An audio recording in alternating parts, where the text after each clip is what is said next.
ఉన్నాం. అదేవిధంగా మరి అనేకమైన అంశాలు మేము పనిచేస్తూ వచ్చినాం, ఇక ముందు కూడా పనిచేస్తాం. మేము పనిచేస్తుంటే ఓర్వలేనటువంటి కొంతమంది మరి చాలా మాటలు మాట్లాడుతూ ఉన్నారు. వారందరి ఆశల్ని అడియాశలు చేస్తూ నేను ఇవాళ ఒక ప్రకటన చేస్తూ ఉన్నాను. కేసీఆర్ గారికి రెండు కళ్ళలాగా ఒక కన్ను బీఆర్ఎస్ అయితే ఇంకో కన్ను జాగృతి అయి నిలబడుతుందని చెప్పి ఈ సందర్భంగా మేము తెలియజేస్తూ ఉన్నాం. కేసీఆర్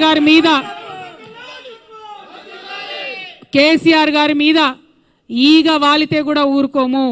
రేవంత్ రెడ్డి గారు ఆనాడే మీరు గన్ను పట్టుకొని ఉద్యమకారుల మీదకి పోతే మిమ్మల్ని చుక్కలు చూపించినాం. భయపడి తెలంగాణలో తిరగలేక మీరు గన్ను పట్టుకొని ఆనాడు తిరిగినరు. ఇదే బీజేపీ నాయకులు తెలంగాణ రాష్ట్ర సాధనలో వెనక ఉంటే ఆనాడు ఎండల లక్ష్మీనారాయణ లాంటి వాళ్ళు ఒకరో ఇద్దరో ముందుకొచ్చి రాజీనామా చేస్తే ఇదే తెలంగాణ జాగృతి గల్లీ గల్లీ తిరిగి నిజామాబాద్లో తెలంగాణ వాదాన్ని నిలబెట్టుకున్న విషయాన్ని కూడా గుర్తు చేస్తున్నాం. ఇవాళ అంశాలన్నీ మరిచి బీజేపీ వాళ్ళు తెలంగాణ కోసం ఒక్క మాట కూడా మాట్లాడకుండా 8 మంది ఎంపీలను గెలిపించిన నీళ్లు మనవి తరలించకపోతుంటే మాట్లాడకుండా ఒక్క రూపాయి నిధులు కూడా కేంద్ర బడ్జెట్ నుంచి మాకు ఇవ్వకుండా మీరు చేస్తూ ఉన్నారు.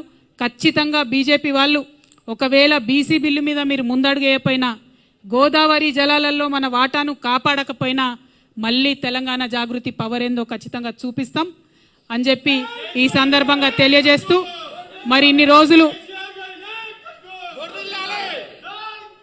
అనేకమైన అంశాల మీద పోరాటం చేసినటువంటి జాగృతి సంస్థ ఇంకా పెద్ద ఎత్తున విస్తరించుకొని తెలంగాణ ప్రజల దీవెనలతోని ముందుకు వెళ్తామని ఈ సందర్భంగా తెలియజేస్తూ, మరి మేము కొత్త ఆఫీస్ ఇక్కడ ఏర్పాటు చేసుకున్న సందర్భంగా తెలంగాణ తల్లులందరి దీవెన కూడా మాకు ఉండాలని చెప్పి, తెలంగాణ అన్నదమ్ములందరి యొక్క సహాయ సహకారాలు కూడా మాకు ఉండాలని చెప్పి మనస్ఫూర్తిగా నేను కోరుకుంటూ, ఇంత పెద్ద ఎత్తున ఇక్కడికి వచ్చి మా ఆఫీస్ని సందర్శించి మాకు చేయూతనిచ్చినటువంటి మీడియా మిత్రులందరికీ కూడా మనస్ఫూర్తిగా నేను ధన్యవాదాలు తెలియజేస్తూ, మరి మా మహాధర్నా యొక్క పోస్టర్ని కూడా ఇప్పుడు రిలీజ్ చేసుకుంటామని ఈ సందర్భంగా తెలియజేస్తున్నాను. Thank you. జై తెలంగాణ, జై జాగృతి, జై కేసీఆర్, జై తెలంగాణ.